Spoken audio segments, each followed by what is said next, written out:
নমস্কাৰ, আজি আমি এটা PC বিল্ড কৰিম। এইটো PC প্ৰায় আপোনাৰ PC কম্পনেণ্টছবোৰ লগ লাগি অকল যিটো কেবিনেট হ'ব, মেইন কম্পিউটিং পাৰ্টটো, সেইটো প্ৰায় 1 লাখ টকা মানৰ হ'ব। আৰু আমাৰ ধৰক বাকী পেৰিফেৰেল যেনেকৈ মনিটৰ, মাউচ, কীবৰ্ড আৰু চাউণ্ড কাৰ্ড এখন মই ইউজ কৰিম, বিকজ মই অডিঅ'ৰ কাম কিছুমান কৰোঁ মই ইয়াতে ঘৰতে। আৰু প্লাছ ধৰক ষ্টুডিঅ' মনিটৰ, এনেকুৱা গোটেই বস্তুখিনি মিলাই পেলাই প্ৰায় 1.5 লাখ টকা মানৰ কম্পিউটাৰ হ'ব এইটো এটা। মই একজেক্ট প্ৰাইচিংবোৰ আপোনালোকক পিছত ভালকৈ দেখাই দিম, প্ৰত্যেক কম্পনেণ্টৰ কি হয় আৰু টোটেলটো কি হয়। চ' মেইনলি এইটো PC মই 4K ভিডিঅ' এডিটিং এনেকুৱা ধৰণৰ কামৰ কাৰণে, মোৰ ইউটিউবৰ বা অনলাইন কণ্টেণ্টবোৰ ক্ৰিয়েট কৰাৰ কাৰণে মই এছেম্বল কৰিম মোৰ পাৰ্চনেলি ইউজৰ কাৰণে। আৰু ইয়াতে ফাৰ্ষ্টতে আমি মেইন প্ৰচেছৰটো আমাৰ হ'ব Ryzen 7 3800XT। এইটো এটা 8 কোৰ প্ৰচেছৰ হয় আৰু 16 থ্ৰেডছ আছে ইয়াতে। প্ৰচেছৰটোৰ লগত কোনো ধৰণৰ ষ্টক কুলাৰ নাহে, অকল প্ৰচেছৰটো আহে। তো তাতে আৰু লিকুইড কুলিং ৰিকমেণ্ডেড বুলি লিখা আছে। তো তাৰ কাৰণে মই এইটো আমাৰ ডিপ কুল গেমেক্স L240 লিকুইড কুলাৰ। তো 240 mm লিকুইড কুলাৰ হয়। দুখন 120 mm ফেন আছে, সেইটো মই লিকুইড কুলিং ইউজ কৰিম এই প্ৰচেছৰটো কুল কৰাৰ কাৰণে। নেক্সট মই ৰেম লগাম দুখন 16 GB Corsair Vengeance LPX DDR4 16x2 মানে 32 GB হ'ব টোটেল ৰেম। নেক্সট মই SSD এখন ইউজ কৰিম, এখন non volatile memory access NVMe M2 500 GB Samsung এখন মই ইউজ কৰিম। আৰু লগতে মোৰ পুৰণি কিছুমান হাৰ্ড ডিস্ক মই লগাম, যেনেকৈ এইখন মোৰ চিগেটৰ বাৰাকুডা 1 TB, বা ধৰক এইখন চেমচাং QVO 1 TB, এইখন SSD হয়, আৰু এইখনো SSD হয় চেমচাঙৰ EVO 500 GB। চ' এইবোৰ পুৰণি হয়, এইবোৰৰ দাম বৰ টোটেলটোত এড নকৰোঁ, মোৰ পুৰণি হাৰ্ড ডিস্ক এখন আছে, মই PCটোত এড কৰিম। নেক্সট এইটো মোৰ পাৱাৰ ছাপ্লাই হ'ব, গিগাবাইটৰ মই P550B পাৱাৰ ছাপ্লাইটো ইউজ কৰিম। এইটো 80+ ব্ৰঞ্জ ৰেটেড হয় পাৱাৰ ছাপ্লাইটো। নেক্সট মোৰ এখন গ্ৰাফিক কাৰ্ড হ'ব Ino 3D GeForce NVIDIA GeForce GTX 1660 Ti। এখন 6 GB গ্ৰাফিক কাৰ্ড হয়, আৰু আই থিংক 8K ভিডিঅ'টো আৰামছে চলাই দিব পাৰে। আৰু ধৰক গেমিঙৰ কাৰণে প্ৰায় 1440p 60 FPS আৰামছে চলাই দিব পাৰিব। মোৰ বাৰু ইমান দৰকাৰ নাই, অফক'ৰ্ছ মোৰ কিছুমান কাম ধৰক যেনেকৈ মোশ্যন গ্ৰাফিক্সৰ যদি কাম কৰোঁ আফটাৰ ইফেক্টছৰ, তাতে অলপ গ্ৰাফিক্স কাৰ্ডৰ দৰকাৰ হয়। কিন্তু মেইনলি ইমান মোৰ এডিটিঙৰ কাৰণে, মই যিহেতু এডব প্ৰিমিয়াৰ বা তেনেকুৱা ধৰণৰ এডিটিং কৰোঁ, তো ইমান এটা দৰকাৰ নাই তাৰ কাৰণে। নেক্সট আমাৰ এইটো কেবিনেটটো মই MSI কেবিনেট ইউজ কৰিম, MSI Forge 100R। এইটো এটা ARGB কেবিনেট হয়, দুখন ARGB ফেন আছে ফ্ৰণ্টত, এখন বেক চাইডে ফেন আছে, এখন ARGB নহয়, আৰু অপশ্যন আছে আৰু মানে RGB কম্পনেণ্টছ যদি আমি লগাওঁ তেতিয়া চিংক কৰিবৰ কাৰণে, বা মাদাৰবৰ্ডৰ লগত মানে RGB স্কিনটো, কালাৰ স্কিনটো চিংক কৰিবৰ কাৰণে এইবিলাক অপশ্যন আছে। মাদাৰবৰ্ডখন মোৰ MSI B550 গেমিং প্লাছ মাদাৰবৰ্ড, এখন AM Socket 4, মানে মোৰ AMD প্ৰচেছৰটো ছাপোৰ্ট কৰাৰ কাৰণে এইটো মোৰ মাদাৰবৰ্ড। আৰু এইখিনি আমাৰ মেইন বস্তু। তাৰপিছত মোৰ যিখিনি মই পেৰিফেৰেলছৰ ধৰক মনিটৰটো মই LG QHD মনিটৰ হয়, চ' 2K মনিটৰ 1440p ৰিজলিউশ্যনৰ হ'ব, 75 হাৰ্টজৰ এই ৰিফ্ৰেছ ৰেটটো। নেক্সট মই মাউচ এটা লগিটেকৰ G102 গেমিং মাউচ এটা ইউজ কৰিম। আৰু এইখন এখন মেকানিকেল কীবৰ্ড, এখন একচুৱেলি বহুত সস্তাত পাইছোঁ মই, সস্তাত মানে একচুৱেলি এখন সস্তাই হয়, মেকানিকেল কীবৰ্ড TVSৰ হয়। দেখিবলৈ ইমান বেছি ভাল নহয় লুকটো, বাট মেকানিকেল কীবৰ্ডৰ ধৰক Corsair বা তেনেকুৱা ধৰণৰ কোম্পানীৰ দামবোৰ বহুত বেছি, আৰু অলপ ফেঞ্চি হয় দেখিবলৈ। মোক ইমান ফেঞ্চি নালাগে, বাছ মোক মেকানিকেল ক্লিকিং ফিলটো লাগে, সেইটো ভাল পাওঁ সেইটো টাইপ কৰি বা ইউজ কৰি। চ' সেইটো কাৰণে মই এইখন কিনিছোঁ, চলি যায় আৰু মোৰ কাৰণে ইটছ কোৱাইট গুড। আৰু ইয়াৰে লগত মই ইউজ কৰিম ষ্টুডিঅ' মনিটৰ্ছ স্পীকাৰ্ছ, যিটো একচুৱেলি মোৰ অলপ আগৰ হয়, কিছুমাহ আগতে মই কিনিছিলোঁ। আৰু লগতে মই এখন বেৰিঞ্জাৰৰ অডিঅ' ইণ্টাৰফেচ ইউজ কৰিম। মই যেতিয়া বিল্ড কৰি ফাইনেল PCটো ৰেডি হ'ব মই দেখাই দিম। তো তেতিয়াহ'লে আহক আমি বস্তুখিনি এটা এটাকৈ খোলোঁ, আৰু PCটো কেনেকৈ এছেম্বল কৰিব পাৰি একদম আৰম্ভণিৰ পৰা এইটো আমি চাই যাওঁ। চ' একদম ফাৰ্ষ্টতে আমি মাদাৰবৰ্ডখন ল'ম।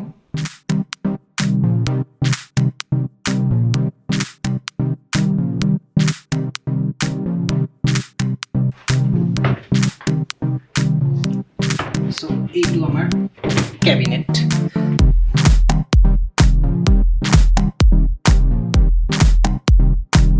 বেক চাইডৰ কাভাৰটো খুলি লওঁ, এই স্ক্ৰুকেইটা খুলি লওঁ ইফালে। এইবোৰ আমাৰ স্ক্ৰুজবিলাক কামত আহিব থ্ৰু দিউ চাইডত।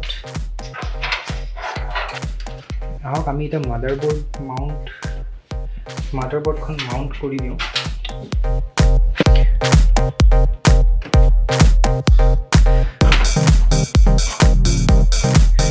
মাদাৰবোৰ্ডৰ IO শিল্ডখন অলৰেডি লাগিয়ে আছে ইয়াতে, তো বেলেগকৈ লগোৱা দৰকাৰ নাই। প্লেচ কৰোঁ। চ' ইয়াতে মই মন কৰিছোঁ যিকেইটা স্ক্ৰু হোলছ আছে তাৰে তলত যিটো স্পেচিং এটা দিয়ে বডিটোৰ আৰু মাদাৰবোৰ্ডখনৰ মাজত, তো সেই কোনোবাটো জেগাত বেজ নাই, তো আমি বেজকেইটা লগাই ল'ব লাগিব।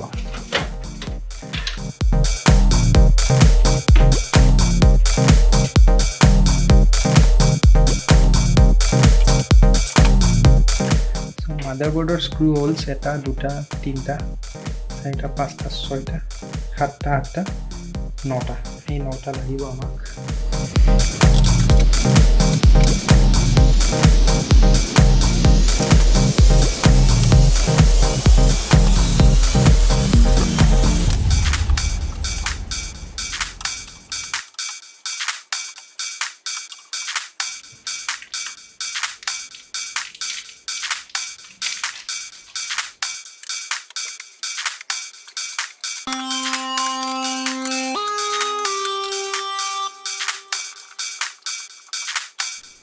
এতিয়া মই সলিড ষ্টেট ড্ৰাইভখন লগাম।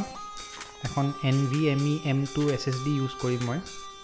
সেইখন লগোৱাৰ আগতে এই মাদাৰবোৰ্ডখনত এখন থাৰ্মেল প্লেট আছে, যিটোৱে SSDখনৰ পৰা হিটটো লৈ লয় আৰু ডিচিপেট কৰাত সহায় কৰে। সেইখন আগতে খুলি লওঁ।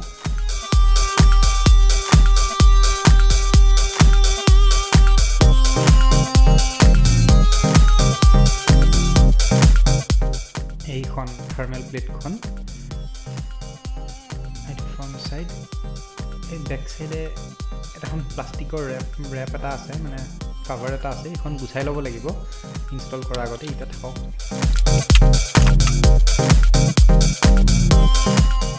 এইটো মোৰ ৰেডিয়েটৰ, এইখন মই টপ চাইডে লগাম যাতে বতাহটো ওপৰ ফালে এনেকৈ ওলাই দিয়ে।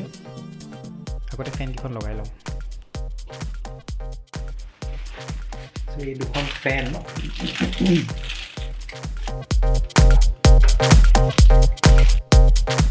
এইটো এক্সজষ্টৰ কাৰণে ইউজ হ'ব। এইখন ফেন ৰেডিয়েটৰৰ পৰা হিটটো যাতে বাহিৰলৈ ওলাই দিয়ে। ইয়াতে এৰো থাকে, এইটো এৰো, এই এৰোটো এইফালে মাৰা আছে, তাৰমানে এয়াৰটো সেইফালে যাব আৰু এইটো ৰোটেশ্যন হ'ব, এৰোটো দিয়া আছে। তো মই বিচাৰিম কি যে ফেনখন ওপৰফালে এনেকৈ ইয়াতে থাকিব, তো এনেকৈ বতাহটো যাব। চ' এইটো কাৰণে ৰেডিয়েটৰখন এনেকৈ থাকিব লাগিব আৰু ফেনখন এনেকৈ বহিব। এনেকৈ স্ক্ৰুটো মাৰি ল'ব লাগিব মই ফেনখনত।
আমাৰ কামটো হ'ল CPU-টো মাউণ্ট কৰাটো।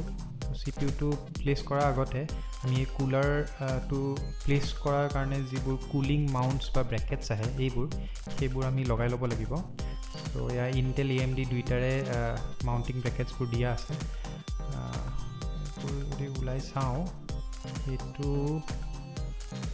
AMD-ৰ হয়। চ' এই ব্ৰেকেটটো AMD কুলাৰৰ কাৰণে লাগিব। এইটো ইণ্টেলৰ হয়, এইটো আমাৰ দৰকাৰ নাই। নেক্সট এইখন AMD ইফালে লিখা আছে, এইখন লাগে নে নাই চাই লওঁ বাৰু। বোধ হয় নালাগিব এইখন। তো এইটো হ'ল আমাৰ এই যিটো থাৰ্মেল পেষ্ট বা থাৰ্মেল কম্পাউণ্ড বুলি কয়, এইটো থৈ দিওঁ এতিয়া। চ' ফাৰ্ষ্টতে আমি এই প্লাষ্টিকৰ এইটো খুলি লওঁ।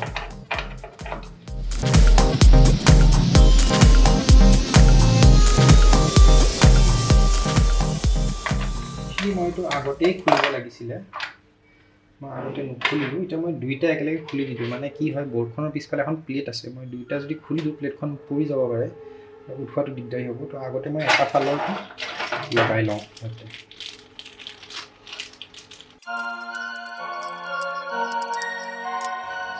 ইয়াৰ কাৰণে আমি এইটো ৰেফাৰ কৰোঁ অলপমান। আমি ইয়াতে এইটো আমাৰ EM4 চকেট হয়। চ' ফাৰ্ষ্টতে প্লাষ্টিক দুটা ৰিমুভ কৰিব দিছে, আমি এটা কৰি লৈছোঁ। নেক্সট ষ্টেপ 2ত এইকেইটা মানে এইকেইটা লগাব দিছে, এই গ'লকেইটা ষ্টেপ 2। ষ্টেপ 3ত আমাক এইকেইটা লগাব দিছে, আৰু দেন ষ্টেপ 4ত আৰু কেইটামান স্ক্ৰু আছে, এইকেইটা লগাব দিছে। আৰু তাৰপিছত ফাইনেলি আমাৰ এই বস্তুটো যিটো টেংক আছে,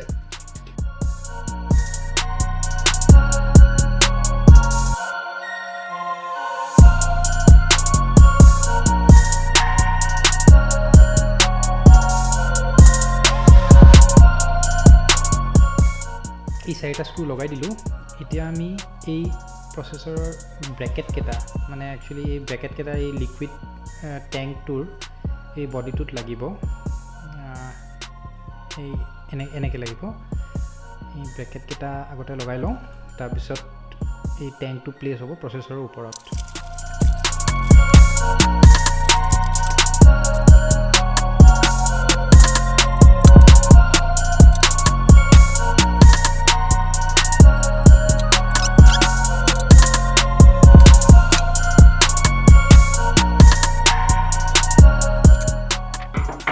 এইখিনিতে অলপ এৰেঞ্জমেণ্টটো চেঞ্জ কৰিব লগা হ'ল। একচুৱেলি লিকুইড কুলাৰৰ যিটো পাইপছ আছিলে যিবোৰ, তো সেইটো এইফালৰ পৰা অলপমান আনইজি হৈ আছিলে ফিটিং কৰোঁতে। চ' মই এইটো ডিচাইড কৰিলোঁ মই ঘূৰাই পেলাই পাইপছকেইডাল মই সেইটো ফালৰ পৰা আনিম। চ' সেইকাৰণে ফেনবোৰো আকৌ যিহেতু কেবলছবোৰ সেইটো ফালে যাব লাগে, ফেনৰ ERGB আৰু পাৱাৰ কেবলছবোৰ সেইটো ফালে দিবৰ কাৰণে আকৌ ফেনকেইখন মই ঘূৰাব লগা হ'ল। চ' তেওঁক এনেকৈ ফিটিং কৰিব খুজিলোঁ।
নেক্সট আমি লগাম CPUটো।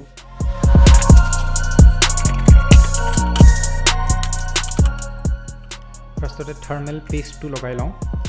হিট সিঙ্ক কম্পাউণ্ড বা হিট সিঙ্ক পেষ্ট বুলিও কয় এইটো। আগতে অলপ স্কুইজ আউট কৰি লওঁ প্ৰচেছৰটোত, তাৰপিছত ইভেনলি মই স্প্ৰেড আউট কৰিব লাগিব। এই বস্তুটো বহুতে ইভেনলি স্প্ৰেড আউট নকৰে, এনেই এটা লাম্প এটা দি পেলাই প্লেচ কৰি দিয়ে, কিন্তু এনেকৈ মই একচুৱেলি প্ৰিফাৰ কৰোঁ ইভেনলি স্প্ৰেড আউট কৰি দিয়াটো।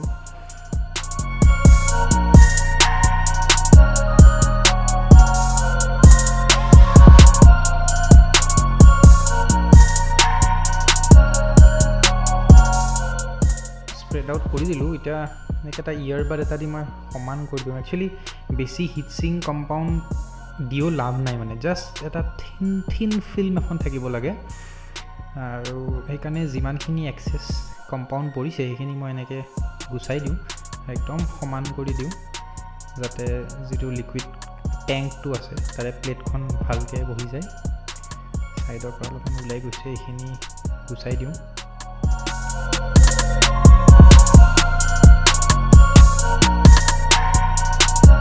প্লেচিঙৰ কাৰণে ইয়াতে আপোনালোকে দেখিব এটা ট্ৰায়েংগল এটা আছে ইয়াতো এটা ট্ৰায়েংগল থাকে ওচৰৰ পৰা ভালকৈ চালে দেখা পাব সেই দুটা এলাইন কৰি পেলাই প্ৰচেছৰটো ভৰাই দিম সকেটত প্লেচ কৰি দিম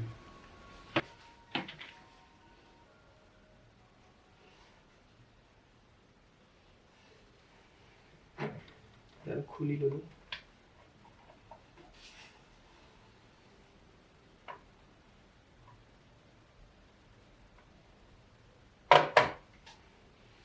প্লেস হৈ গ'ল ষ্টিকটো লগাই দিলোঁ এতিয়া আমি এইখন খুলিব লাগিব ৰিমুভ এইখন চাও এইখন হিট সিঙ্কৰ মেটেল প্লেট হয় সো এইখন আৰু প্ৰচেছৰৰ মেটেল যিখন ওপৰৰ টপ সাৰফেস হয় এইখন লাগি থাকিব আৰু হিটটো ট্ৰান্সফাৰ হ'ব আৰু হিট সিঙ্ক পেষ্টটো ট্ৰান্সফাৰটো হোৱাত সহায় কৰিব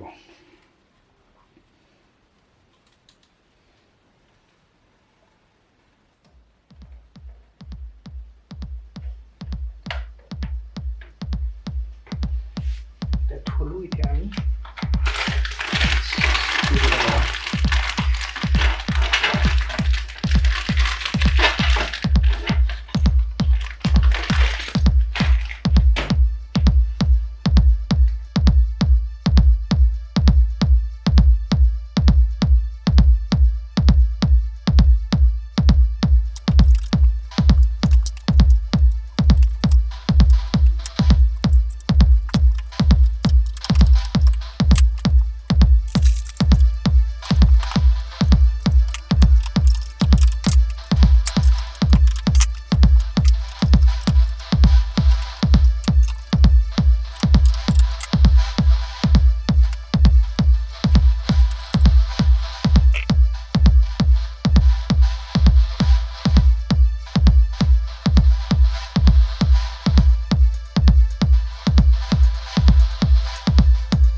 ইয়াতে ফেনৰ কানেকশ্যনটো দিয়া আছে সেইটো চাই পেলাই আমি ফেনৰ কানেকশ্যনটো কৰি লম এতিয়া মই ৰেমখন লগাম ফাৰ্ষ্টতে এখন ৰেমে লগাই চাম ঠিকঠাকে চলিলে সেকেন্ড ৰেমখন লগাই দিম ইয়াতে ৰেম স্লটত এনেকৈ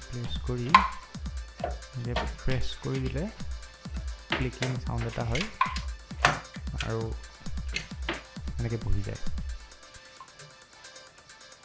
এবাৰ লগাও power supply to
Next এটা important connection এই কানেক্টৰটো মাদাৰবোৰ্ডত JFP1 বুলি নাম দিয়া আছে ইয়াতে একচুয়ালি কেবিনেটৰ ফ্ৰন্ট পেনেলৰ পাৱাৰ বাটন ৰিসেট বাটন তাৰ পিছত LEDs বিলাকৰ কানেকশনছবোৰ মাদাৰবোৰ্ডৰ পৰা যায় আৰু এই কানেকশনছৰ কনফিগাৰেশনবোৰ মাদাৰবোৰ্ডৰ মেনুৱেলখনত দিয়া থাকে তো হেতু চাই পেলাই এটা এটা কানেক্টৰ শুদ্ধকৈ লগাব লাগে মই আমি গ্ৰাফিক কাৰ্ডখন লগাম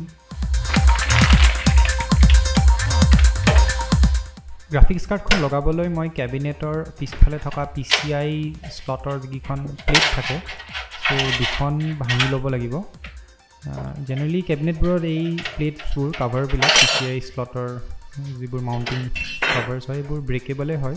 চ' দুখন এনেকৈ ভাঙি লৈ পেলাই মই গ্ৰাফিক্স কাৰ্ডখন প্লেচ কৰিব পাৰিম।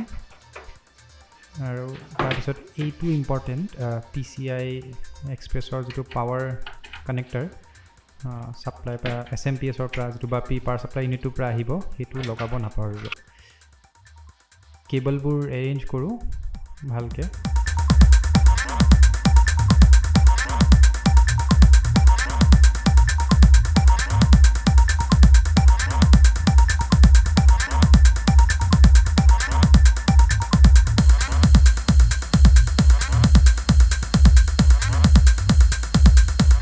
এতিয়া কেছটোত মই এখন এক্সট্ৰা কুলিং ফেন লগাম, মানে মোৰ এয়াৰ ফ্ল'টো বেলেঞ্চ কৰিবলৈকে। ইয়াতে যিখন ফেন আছে এইখন মই কি কৰিম, ইয়াতে ফ্ৰণ্ট ছাইডত লৈ আনিম। চ' দুখন আগতে আছিলে এই দুখন, আৰু থাৰ্ডখন মাজত ব্লেকখন তাতে বহি যাব। আৰু এখন ফেন এইখন মই ইয়াতে লগাই দিম, এই ব্লেক ফেনখনৰ জেগাত লগাই দিম। ফেনখন হৈছে Deepcool RF120।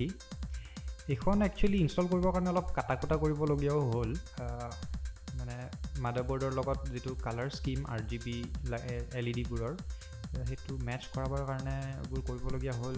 মই পিছত বেলেগ এটা ভিডিঅ'ত ইয়াৰে গোটেই প্ৰচেছটো কিয় কৰিলোঁ আৰু কেনেকৈ কৰিলোঁ সেইটো এটা বেলেগ ডেডিকেটেড ভিডিঅ' এটাত মই কৈ দিম। ফ্ৰণ্ট ছাইডটো এনেকুৱা হৈ গ'ল, আৰু বেক ছাইডে এইখন ফেন নতুনকৈ লগালোঁ। ফ্ৰণ্ট ছাইডৰ ইনটেক 3খন ফেন হ'ল, আৰু পিছফালে আউটগ'য়িং 3খন ফেন।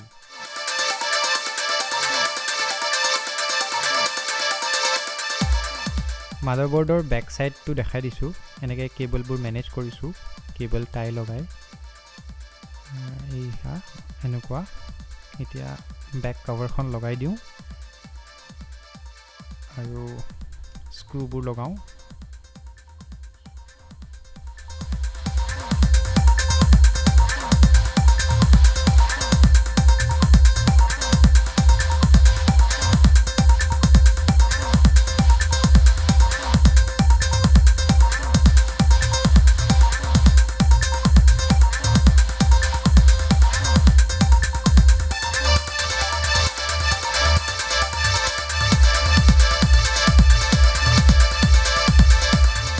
তো তেনেকৈ কম্পিউটাৰ এছেম্বলিটো কমপ্লিট কৰিলোঁ। এইটো হ'ল ফাইনেল প্ৰডাক্ট, চাই ল'ব পাৰে।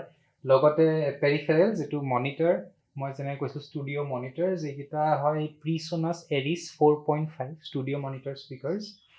নেক্সট মই কৈছিলোঁ মই এখন অডিঅ' ইণ্টাৰফেচ ইউজ কৰিম। চ' মই এখন এই বেৰিঞ্জাৰ এখন UM2 বেৰিঞ্জাৰ ইউফৰিয়া UM2 বুলি এখন অডিঅ' ইণ্টাৰফেচ মই এইখন ইউজ কৰিম।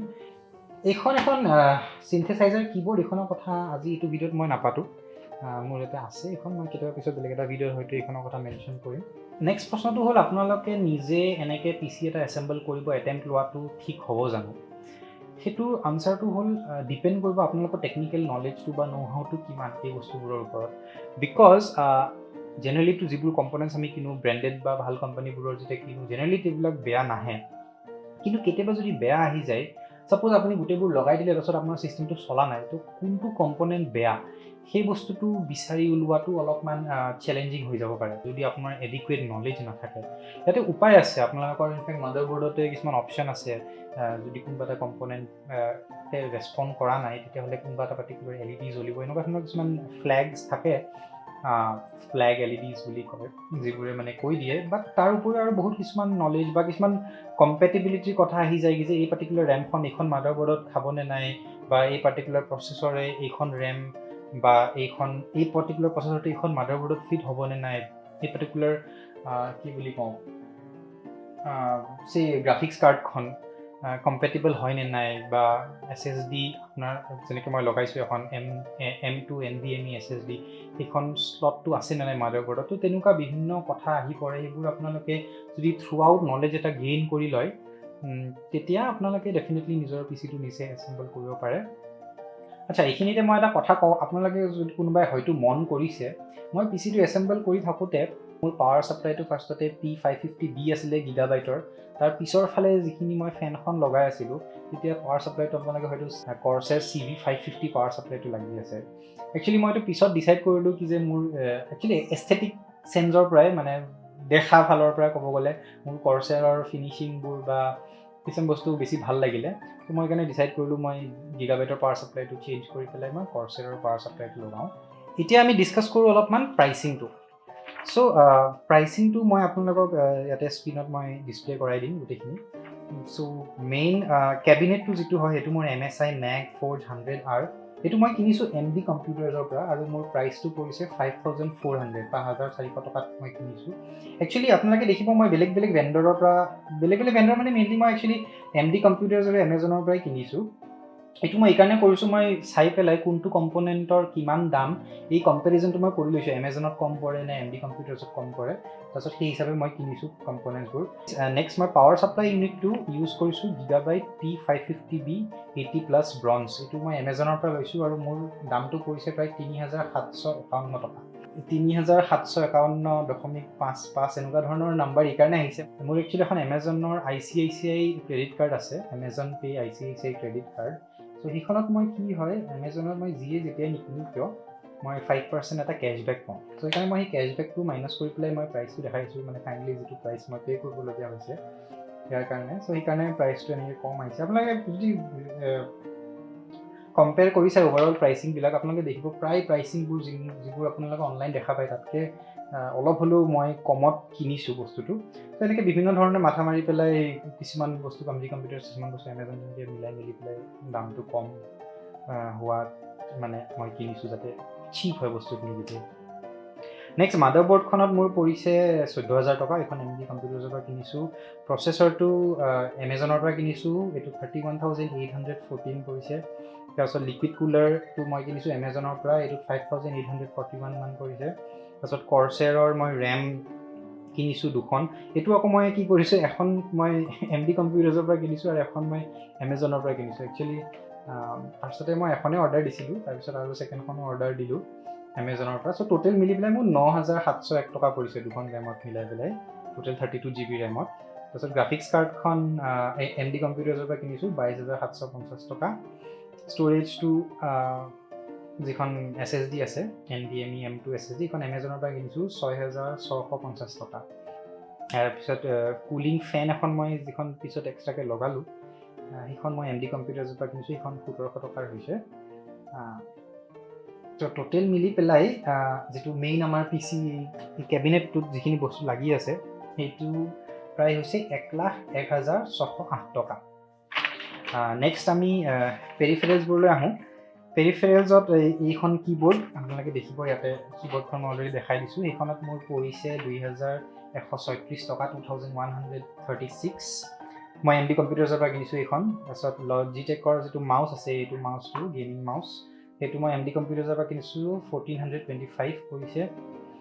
QHD monitor, LG QHD monitor 1440p 27 inch IPS display, এমেজনৰ পৰা কিনিছোঁ 21,374। ষ্টুডিঅ' মনিটৰ্ছটো মোৰ 3-4 মাহমান পুৰণি হয়, কিন্তু এইকেইটাও মই এমেজনৰ পৰাই কিনিছিলোঁ 15,499 টকা, 15,499। আৰু যিটো মই অডিঅ' ইণ্টাৰফেচৰ কথা ক'লোঁ বেৰিঞ্জাৰ, এইটো একচুৱেলি মই 1 নে 2 বছৰমানেই হ'ল চাগে পুৰণি, কিন্তু মই যেতিয়া কিনিছিলোঁ এইটো 3557 আছিলে দামটো। চ' টোটেল মিলি পেলাই এই পেৰিফেৰেলছখিনিৰ দাম হয় 43,991। চ' মেইন PC আৰু পেৰিফেৰেলছবোৰ লগ লাগি পেলাই দামটো হৈছে 1,45,599 টকা, প্ৰায় 1.5 লাখ টকাৰ ওচৰা ওচৰি গোটেই ছিষ্টেমটো। চ' সেইখিনিয়ে কথা। আমি ভিডিঅ'টো আপোনালোকে যদি ভাল পালে চাই শ্বেয়াৰ কৰক আৰু এই চেনেলটো ছাবস্ক্ৰাইব কৰক। মই এই চেনেলটোত টেকনিকেল কথা, কম্পিউটাৰ, কেমেৰা, যেনেকুৱা ধৰণৰ বিভিন্ন বা আনবক্সিং টেকনিকেল বস্তু, ইলেক্ট্ৰনিক্সৰ আনবক্সিং, তেনেকুৱা ধৰণৰ বিভিন্ন কামৰ ভিডিঅ'জবিলাক মই দি থাকিম ইয়াতে চেনেলত। তেতিয়াহ'লে আজিলৈ ইয়াতে শেষ কৰোঁ ভিডিঅ'টো। ধন্যবাদ।